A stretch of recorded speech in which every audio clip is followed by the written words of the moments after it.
Hassan, Ketua Pengarah IKIM. Ikuti secara langsung rancangan Dunia Ekonomi pada setiap Isnin pukul 12.30 tengah hari, hanya di IKIM FM. Bersua kita kembali di ruang udara Radio Institut Kefahaman Islam Malaysia, dan insyaAllah segmen aspirasi pada minggu ini kita teruskan lagi dengan rancangan Dunia Ekonomi yang bersiaran setiap Isnin pada pukul 12.30 tengah hari. Dan saudara, kita bersama dengan tetamu undangan kita untuk rancangan ini tidak lain tidak bukan iaitu Yang Berbahagia Datuk Nik Mustafa Haji Nik Hassan, merupakan Ketua Pengarah Institut Kefahaman Islam Malaysia. Assalamualaikum Datuk. Waalaikumsalam warahmatullahi wabarakatuh. Ya, bagi pihak IKIM FM dan juga para pendengar IKIM FM, saya mengucapkan setinggi-tinggi tahniah kepada Yang Berbahagia Datuk kerana terpilih sebagai pemenang bagi anugerah penerbitan buku terbaik untuk bahagian ekonomi sempena Anugerah Buku Negara 2014 yang baru saja berlangsung pada 11 Disember yang lalu. Tahniah Datuk. Terima kasih. Jadi ini merupakan tajuk perbincangan kita pada hari ini berkenaan dengan buku yang dihasilkan oleh Yang Berbahagia Datuk sendiri, iaitu An Islamic Paradigm in Economics, Vision and Mission, buku yang telah pun memenangi anugerah buku negara bahagian ekonomi. Jadi sebagai permulaan mungkin dapat Datuk ringkaskan sedikit mesej yang hendak disampaikan menerusi buku ini. Silakan Datuk. Ya, terima kasih Ustaz Ahmad Aziz. Bismillahirrahmanirrahim. Alhamdulillahirrabbilalamin. Wassalatu wassalamu ala asyrafil anbiya'i wal mursalin wa ala alihi wa ashabihi ajma'in. Assalamualaikum warahmatullahi ta'ala wabarakatuh, dan selamat sejahtera pada pendengar yang saya sentiasa muliakan. Alhamdulillah, kita sekali lagi mengatur syukur kepada Allah SWT dapat kesempatan diberikan kepada kita pada hari ini untuk sekali lagi membicarakan isu-isu ekonomi yang bagi hemat kita di sini IKIM adalah salah satu isu yang perlu diberi perhatian oleh masyarakat Islam. Bukan kerana kepincangan ekonomi dunia yang mendepani masyarakat manusia semasa. Bukan kita react kepada masalah-masalah ekonomi yang kita hadapi termasuk kita di Malaysia, tapi sebagai orang Islam kita mempunyai keyakinan dan kefahaman dan keyakinan yang jitu dalam konteks kita nak membina sebuah peradaban. Pastilah isu ekonomi perlu dibincangkan, diketengahkan pemikiran-pemikiran berkaitan dengan bagaimana kita nak menyusun kehidupan kita termasuk aspek ekonomi. Moga-moga pada akhirnya dapat terbina sebuah peradaban. Dan sekali juga saya ingin ambil kesempatan ini melahirkan kesyukuran saya kepada Allah SWT kerana buku yang saya hasilkan, iaitu An Islamic Paradigm in Economic, Vision and Mission, telah diisytiharkan memenangi anugerah buku negara bahagian ekonomi. Dia ada bahagian agama pun ada, tapi ini bahagian ekonomi. Dan Alhamdulillah IKIM memenangi 2 pada tahun ini. Satu lagi buku The Islamic Tradition, Scientific Tradition, yang ditulis oleh Profesor Aspaslan Asangin.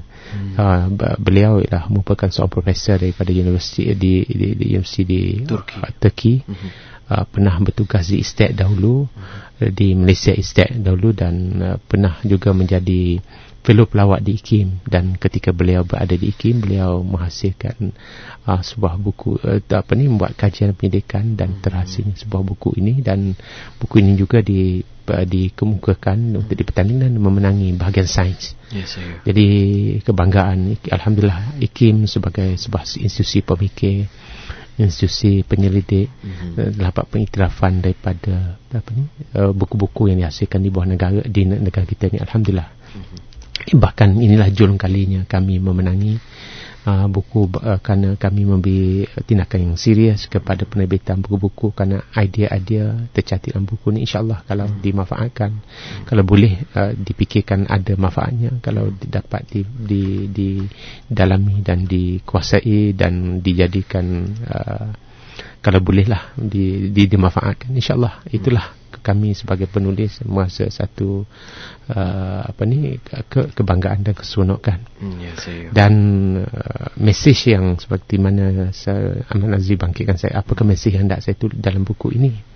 Buku ini mengandungi 11 bab, ditulis dalam bahasa Inggeris, memandangkan isu ekonomi ini bukan isu yang perlu difahami di Malaysia, bahkan saya pernah mentang di luar negara. Dan baru ini seperti saya katakan di Jepun baru ini menarik sekali saya membentangkan tentang the civilizational approach to economic development, mengemukakan pendekatan tamadun kepada penyusunan dan pembangunan ekonomi dan bernegara. Dan alhamdulillah kertas itu diminta sebab saya bentang dalam PowerPoint dan diminta saya tulis dengan bentuk yang sempurna untuk dipublish dalam Journal of International Studies. Dan saya cukup bangga oleh Oriental Institute of Philosophy Jepun telah menerbitkan dalam jurnal dia baru-baru ini dan diterjemahkan dalam bahasa Jepun. Yes, dan mereka juga cuba mencari dan berfikir tentang apakah alternatif pada pendekatan yang dipengaruhi oleh faham sekular, iaitu melalui ideologi kapitalisme. Kerana banyak masalah yang dihadapi oleh masyarakat dunia semasa ini, termasuk kita di Malaysia. Jadi mereka juga mahu mencari alternatif. Bahkan beberapa tahun sebelum itu pernah saya bentangkan pendekatan Islam pada penyusunan ekonomi, Islamic Approach to Economic Organisation, di pertemuan ASEAN, Asian Europe Meeting di Seoul. Dan oleh kerana isu ialah ekonomi yang dihadapi di barat yang begitu tenak pada 2008-2009 dahulu, kita ingati di Amerika dan juga di Eropah. Jadi di peringkat arena antarabangsa pun mereka cuba nak memikirkan tentang alternatif kepada pendekatan penyusunan ekonomi semasa. Dan sebagai orang Islam dan penuh keyakinan Islam, kemukakan pendekatan penyusunan ekonomi. Ini penyusunan ekonomi keseluruhannya, kerana Islam pun tidak memberi perincian-perincian itu boleh dilaksanakan oleh pakar-pakar dalam bidang tertentu, tapi dia memberi garis panduan umum. Dan Al-Quran pun terlalu umum, jadi kita nak faham yang umum itu dalam Al-Quran dan kita kemukakan. Dan bagaimana laksanakan secara perinci itu bergantung pada suasana, keadaan politik, budaya setempat semasa. Mungkin berbeza sedikit di Malaysia dengan katalah di Kuwait, di Jepun, Melaka. Dia berbeza tempat, suasana dan keadaan. Yang ini perlu pada teknokrat yang pintar, yang dapat menterjemahkan panduan itu. Yang saya kemukakan dalam buku ini ialah panduan-panduan bagaimana kita menghala kepada penyusunan sesebuah ekonomi sehingga terwujudnya sebuah peradaban. Dan 11 bab yang saya kemukakan dalam buku ini, pertamanya saya membincangkan chapter, kalau pasal pertama atau bab pertama, issues in the Malaysian development requirement. Apakah isu-isu yang pada pandangan saya yang diperlui kita tangani dalam konteks pembangunan di Malaysia. Kedua, bab yang kedua saya menceritakan the march to the future, bagaimana kita the move forward, the way forward, bagaimana kita membawa ke hadapan. Dalam ini pandangan sebagai seorang akademik, begitulah beri pandangan. Bab ketiga saya membincangkan tentang leading change towards a holistic model for an economic system, ataupun membuat perubahan kepada sebuah sistem yang syumur, yang holistik, kepada penyusunan, pada model penyusunan sesebuah ekonomi, sistem ekonomi. Dan bab yang keempat, ke arah an approach to global prosperity, pendekatan kepada jagat. Dan bila kita membicarakan Islam, ia mesti berunsur bersifat gelagat, bersifat alamiah. Kerana Islam itu diturunkan kepada umat manusia, bukan umat di Malaysia, bukan orang Islam di Malaysia, orang Islam di Timur Tengah, orang Islam di India, Pakistan. Tidak. Islam diturun kepada Nabi melalui Nabi SAW untuk umat manusia. Dan rahmat yang didapati daripada menerima pakai pendekatan Islam yang tepat itu ialah memberi rahmat kepada sekalian alam. Dan kelima, setelah saya memberi lebih bentuk teori dalam pembinaan model, chapter yang kelima ataupun bab yang kelima, saya bincangkan tentang pentingnya kita enriching knowledge culture towards developing a civil society. Pentingnya kita membina masyarakat, budaya masyarakat yang berilmu, yang cinta kepada ilmu, ke arah pembinaan sebuah masyarakat madani, masyarakat bertamadun. Dan chapter yang keenam ialah the relevance of human-centered development, kesesuaian ataupun relevannya kemajuan ataupun pembangunan manusia, pembinaan manusia, insan, Sebab manusia dalam sistem ekonomi pun atau dalam sebuah peradaban yang menjadi penggerak ataupun ejen kepada perubahan itu manusia. Yang mengendalikan urusan kehidupan itu manusia. Jadi pembinaan manusia itu bagaimana pandangan hidup manusia yang nak dibangunkan melalui pendekatan sistem pendidikannya, sistem pendidikan dan budaya dalam sebuah masyarakat. Pandangan hidupnya, pentingnya pada akhlak kelakuan manusia yang menepati kehendak fitrah semula jadinya, yang menepati agama dan seterusnya ialah manusia yang memiliki dan menguasai kemahiran dan kepakaran dalam mengendalikan urusan kehidupannya. Dan chapter yang ketujuh ataupun bab yang ketujuh, saya bicarakan the implementation of justice in economics and business. Pelaksanaan keadilan dalam penyusunan ekonomi dan pelaksanaan perniagaan. Sebab kalau kita lihat, kita memahami Al-Quran penuh syarat Al-Quran itu menekankan kepada keadilan terlaksana dalam sesebuah masyarakat. Hatta apabila kita melaksanakan hukuman sistem hukum dalam Islam sekalipun, yang hendak didaulatkan ialah keadilan. Bukan kesengsaraan kepada yang membuat kesalahan. Itu bukan matlamat hukum. Matlamatnya semua itu wujudnya keadilan dalam sebuah masyarakat, supaya kestabilan dan kesempurnaan hidup bermasyarakat itu tercapai. Dan chapter bab yang ke-8 yang membicarakan tentang business social responsibility. Maknanya di sini ialah tanggungjawab sektor perniagaan kepada tanggungjawab masyarakat. Kita tak boleh lari pada tanggungjawab masyarakat. Pentingnya kestabilan dan kesejahteraan masyarakat. Dan bab yang ke-9 membicarakan tentang an approach to quality and productivity. Apabila kita melaksanakan kegiatan ekonomi, kita mahu meningkatkan kecapaian mutu yang tertinggi semungkin dan tahap produktiviti yang tinggi. Dan ke-10, bab ke-10 tentang melahirkan pekerja-pekerja yang berakhlak, value based workers. Dan pada bab yang akhir ialah chapter yang ke-11, ialah the principle for new organisation.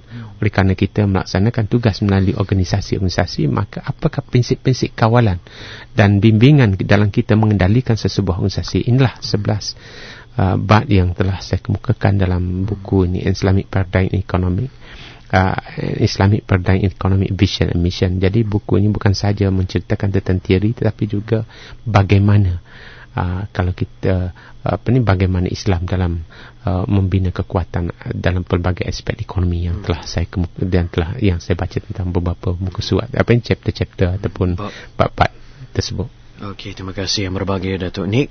Dan demikianlah tadi sedikit gambaran mengenai buku berjudul An Islamic Paradigm in Economics, Vision and Mission, di mana buku ini telah meraih anugerah buku negara bahagian ekonomi, di mana anugerah ini telah pun berlangsung pada hari Khamis yang lalu, 11 Disember 2014, dan yang berbahagia Datuk telah pun menerima anugerah ini oleh Yang Amat Berbahagia Tun Abdullah Haji Ahmad Badawi, yang merupakan mantan Perdana Menteri Malaysia, juga merupakan pengurusi IKIM.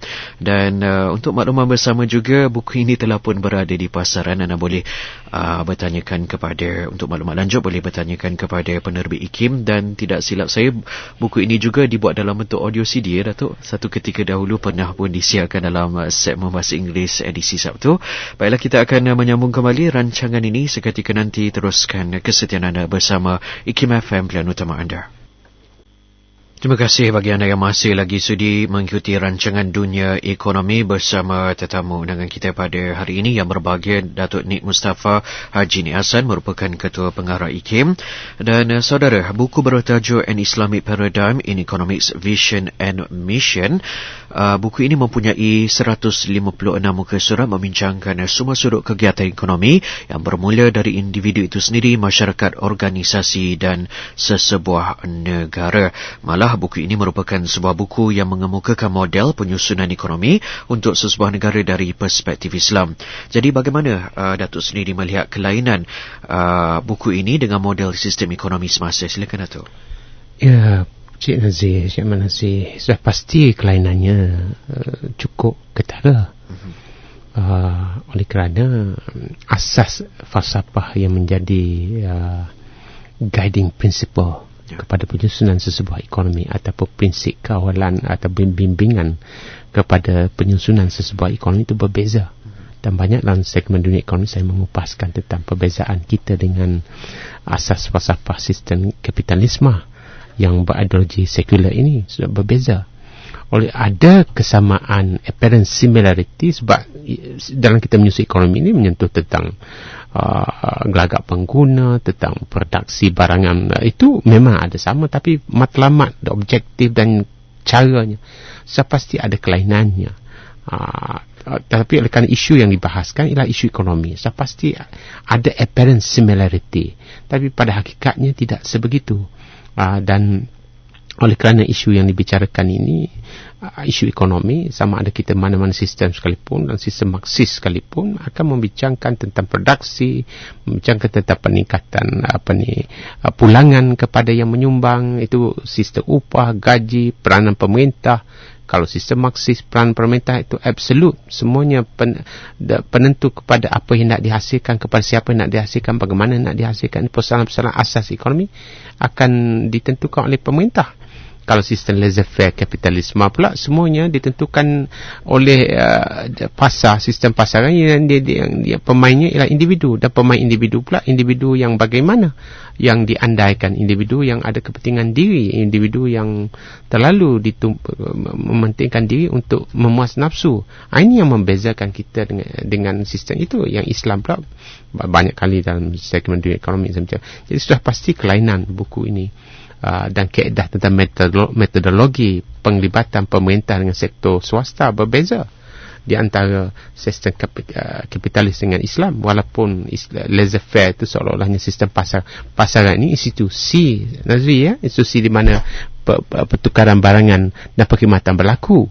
Tetapi walaupun ada persamaan dengan laissez-faire dalam konteks apparent similarity itu ada, tetapi pada hakikatnya berbeza. Begitulah. Sebab itu sudah pasti ada kelainan yang ketara. Jadi untuk kita memahami kelainan ini, perlu kita memahami sistem sekular ini juga, sebab sistem sekular ini mempengaruhi perjalanan ekonomi semasa seluruh dunia, termasuk negara-negara Islam dipengaruhi. Jadi tak boleh kita nak memberi perspektif Islam dalam kerangka menggunakan kerangka kapitalisme dan beri sedikit cari hukum pada benda-benda saya. Itu bukan pendekatannya. Pendekatan bagi pandangan saya keseluruhan rombakan atau memberi perspektif yang isu-isu yang besar kepada pertamanya kepada pembinaan individu. Itu penting, kerana apa yang ditarikkan dalam laissez-faire sistem kapitalis ya manusia yang mementing diri, yang bekerja berusaha untuk kepentingan. Sebab itu apa yang dia kata greed ataupun nafsu itu rakus kepada usaha untuk mengumpul harta dan kekayaan itu dengan tidak mengambil kira kepentingan semangat ruh akhlak, kebajikan orang lain, tak kira, yang penting dirinya. Ini yang disogokkan dalam sistem kapitalisme. Walaupun ada undang-undang, tak dapat dinafikan sebuah negara ada undang-undang, tapi undang-undang ni Nazir Ahmad Nazir sudah faham, kita bukan terbina dengan undang-undang, kita bina dengan pembinaan individu. Undang-undang itu memang ada wujud, dan bahkan dalam Islam pun apa yang kita dapat hukum di dunia ini hukuman yang dapat dibuktikan. Yang tak dapat dibuktikan, walaupun benda itu berlaku, tak boleh hukuman tak boleh buat, itu hukuman Allah Subhanahu Wa Taala di akhir kiamat nanti. Jadi sebab itulah Nazri, ini kelainan-kelainan ini yang menyebabkan kita berbeza. Dan dalam konteks sekarang ini, seperti beberapa kali saya dalam segmen dunia ekonomi menceritakan tentang kemiskinan meningkat, kos sara hidup begitu meningkat, harga minyak dah turun tapi kos sara hidup tak turun. How do you reconcile that? Kalaulah minyak itu sebagai satu faktor yang penting dalam penentuan harga barangan dan perkhidmatan, ini tak berlaku. Sebab yang mengawal ni manusia, individu-individu. Jadi manipulasi, naik sikit harga minyak, orang dah ambil kesempatan naik habis. Air kopi pun dah naik berapa sen satu cawan kan. Cepat. Bila harga turun, tak turun pun. Ini berlaku, ini hakikat. Dan harga makin meningkat, bukan menurun. Jadi sebab itulah mengapa ini berlaku. Dan penawaran dan permintaan dengan kadar pertumbuhan jumlah penduduk begitu cepat, maka penawaran juga cukup cepat, mesti dapat membekalkan makanan-makanan asas. Sebab itu kadang-kadang kita kata mengapa daging tu harganya tinggi. Ya, harga tinggi satu kos dalam nak membiak katalah lembu tu meningkat. Mengapa kos makanan lembu meningkat? Tak cukup. Apa yang tak cukup? Jadi apa yang, adakah kita import bahan-bahan makanan itu seperti ayam, bahan-bahan makanan kita import, atau kita hasil sendiri? Kalau kita tak mau boleh hasil sendiri, mengapa kita tak boleh hasil sendiri? Apakah research and development kita dapat melahirkan makanan-makanan daripada bahan-bahan tempatan yang sedia ada, tumbuh-tumbuhan yang sedia ada? Ini kita perlu difikirkan. Dengan cuaca kita berbeza dengan Australia, dengan New Zealand. Saya pasti kajian yang mungkin jenis itu tak dapat sesuai dengan cuaca kita di sini. Jadi semua ini perlu kajian, penyelidikan. Sudah ada agensi-agensi yang telah ditubuhkan.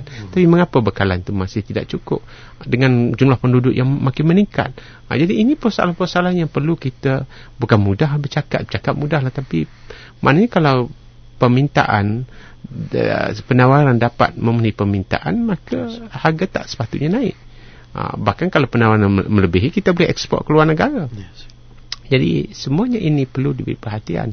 Jadi kalaulah kenaikan harga itu disebabkan manipulasi, ini bikinan manusia manipulasi oleh kerana golongan-golongan tertentu yang boleh, ini perlu ada undang-undang peraturan yang ini saya tak kata mudah. Dan manipulasi peringkat antarabangsa ini kena faham juga. Sekarang mata wang kita jatuh dan mata wang Amerika begitu tingginya, perbezaannya begitu tinggi.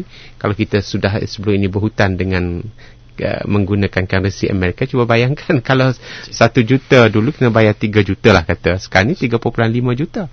Maknanya ini tenat peniaga-peniaga yang membuat pinjaman di luar negara menggunakan currency Amerika. Dan perdagangan antarabangsa kita dengan luar negara dan sebagainya, ini peringkat antarabangsa pula. Ini maknanya bukan perkara mudah, dan kita mesti lengkapkan dengan ilmu pengetahuan, memahami perjalanan ekonomi semasa setempat dan bagaimana membuat perubahan kepada pendekatan Islam. Ini juga perlu pada pakar. Ini bukan juga mudah. Faham Quran tu satu, nak to deduce apakah prinsip-prinsip yang menjadi guiding principle yang kita menyusun, dan juga memahami hakikat keadaan suasana, kemampuan dan constraint dan limitasi yang ada kepada keadaan kita. Bukan mudah. Ini bukan harga kelapa sawit jatuh, harga getah jatuh. Ini permintaan dunia, keadaan mengucuknya pertumbuhan ekonomi di China. China sekarang jadi pengimport barangan kita yang terbesar. Sebelum ini Eropah, Amerika, Jepun, mereka ni menghadapi ekonomi. Jadi ekonomi masing-masing, problem ekonomi masing-masing. Bagaimana kita mendepani ini? Sudah pun kita buat diversifikasi dan sektor perkhidmatan mendapat menjadi penyumbang. Itu apa yang kita fikir sekarang ni. Tapi bukan semudah itu. Tapi yang penting di sini kita berusaha, terus berusaha. Dengan jumlah penduduk kita meningkat dengan kadar yang agak tinggi, bagaimana kita nak menyelesaikan keperluan-keperluan asasi, keperluan makanan, keperluan pakaian, tempat tinggal, keperluan pendidikan. Semua inilah sangat mencabar, sangat mencabar, dan kita rasa kesemua kita bertanggungjawab. Semua kita, bukan saja pemerintah saja, kita juga bertanggungjawab. Apakah peranan yang dapat kita sumbangkan di samping pemerintah mengatur sistem kehidupan kita. Dan di samping mengemukakan model penyusunan ekonomi bernegara kepada para pembaca buku ini dihasilkan oleh Datuk sendiri, adakah buku ini juga mengemukakan isu-isu penting untuk sesebuah ekonomi memberi tumpuan ke arah penjanaan kemajuan ekonomi, Datuk? Ya, saya katakan tadi, kalau setiap manusia ingat dalam bab yang pertama, kedua, ketiga, dan keempat itu lebih berbentuk teori dalam pembinaan model. Bab-bab yang seterusnya 5, 6, 7, 8, 9, 10 itu bagaimana pandangan saya lah, bagaimana kita nak membina macam business social responsibility. Saya pernah kemukakan dalam segmen dunia ekonomi ini chapter yang ke-8 contohnya. Saya kata kalau kita orang Islam berniaga, strategi kita ialah kita berniaga ialah untuk meningkatkan kebajikan pengguna. Dengan strategi itu, maknanya kita akan berusaha menghasilkan produk ataupun perkhidmatan untuk diperdagangkan itu yang boleh meningkatkan kebajikan pengguna dengan harga yang berpatutan. Kalau ini menjadi strategi kita berniaga dan tindakan kita buat, meningkat mutu penghasilan produk dari segi kos, dalam kita kos produksi kita rendah, pemasaran kita cekap, murah, dan kita menguasai pasaran dan manfaat kepada pengguna dari segi kesihatannya, dari segi keperluan fizikalnya, dan kalau ini berlaku, kita dapat menguasai ekonomi dunia. Dan ini apa yang dibuat oleh Jepun setelah kekalahan Pertempuran Dunia Kedua.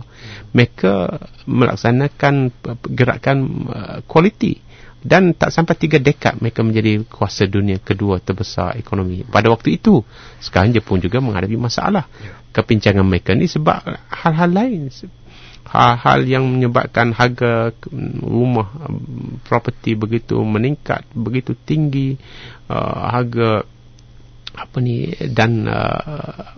spekulasi begitu tinggi dalam masyarakat mereka, sehingga ekonomi mereka walaupun dengan kemampuan disiplin yang tinggi dan kemampuan golongan pekerja yang tinggi, tapi mereka menghadapi masalah. Dan sebab itu saya mengesyorkan dalam pembangunan ekonomi tak boleh diasingkan dengan pembangunan peradaban keseluruhannya. Sebab itu yang saya anjurkan ialah dasar pembangunan negara, bukan dasar ekonomi negara. Sebab dasar pembangunan negara mengambil kira aspek-aspek lain dalam satu model pembangunan itu. Aspek institusi rumah tangga contohnya, aspek akhlak individu contohnya. Sebab itu penting kepada keteraturan, kelicinan, kurangnya berlaku ketidakadilan dari segi manipulasi. Sebab dia Nazib, kita tak boleh bercakap dalam terpisah, kerana kita manusia ada PA gelagatnya. Jadi sebab itu pandangan hidup manusia yang hendak kita didik melalui sistem pendidikan, akhlaknya, kelakuannya. Akhlak ni kelakuan dia. Kerana kita berurusan sesama manusia. Kalau akhlak kelakuannya tidak menghayati nilai luhur kemanusiaan, dia akan A akan menindas B, B akan menindas C dan sebagainya. Penindasan berlaku, penipuan berlaku, kerakusan berlaku, kerakusan kepada alam sekitar, sehingga banyak masalah alam sekitar yang berlaku di Cameron Highland dan tempat-tempat peranginan lain, dan tempat-tempat yang cantik, sungai, kekotoran. Ini pun mungkin berlaku. Kerana yang dipikirkan, dia tak fikir yang semua yang kos dalam penghasilan produk itu, yang negative externality, effluent, kekotoran daripada proses produksi itu mengotor sungai, itu tak dipikirkan. Yang fikir untuk meningkatkan profit bagi dia, keuntungan. Yang profit yang sebenar yang kita akan dapat ialah melalui penguasaan pasaran. Apabila pasaran kita besar, maka kita boleh menghasilkan produk lebih murah dan lebih cekat, dan jualan kita lebih besar dari segi volumenya, dengan secara tak langsung keuntungan kita boleh dengan secara besar. Saya rasa oleh kerana masa tidak mengizinkan, dan saya ucap terima kasih kepada Nazir kerana mahu buku sedikit sebanyak dapat kita kupas buku ini. Semoga pendengar dapat mendengar tentang ulasan saya terhadap buku ini. Wallahu a'lam. Okey, kupasan tajuk yang cukup menarik sekali, dan sekali lagi kami mengucapkan setinggi-tinggi tahniah kepada Yang Berbahagi Datuk atas anugerah ini, iaitu beliau telah pun menerima anugerah penerbitan buku terbaik bahagian ekonomi sempena Anugerah Buku Negara 2014 yang telah pun berlangsung pada 11 Disember yang lalu di Pusat Dagangan Dunia Putra PWTC Kuala Lumpur. Anugerah tersebut disampaikan oleh Yang Amat Berbahagia Tun Abdullah Haji Ahmad Badawi selaku mantan Perdana Menteri Malaysia, juga pengerusi IKIM. Dan jika anda ingin mendapatkan maklumat lanjut, bolehlah menghubungi penerbit IKIM bagi mendapatkan buku ini, dan juga anda boleh melayari laman sesawang www.ikimfm.my di bawah tajuk Ketua Pengarah IKIM terima Anugerah Buku Negara 2014. Terima kasih Datuk Nick atas kesudian Datuk bersama-sama dalam rancangan ini. Assalamualaikum. Waalaikumsalam warahmatullahi wabarakatuh.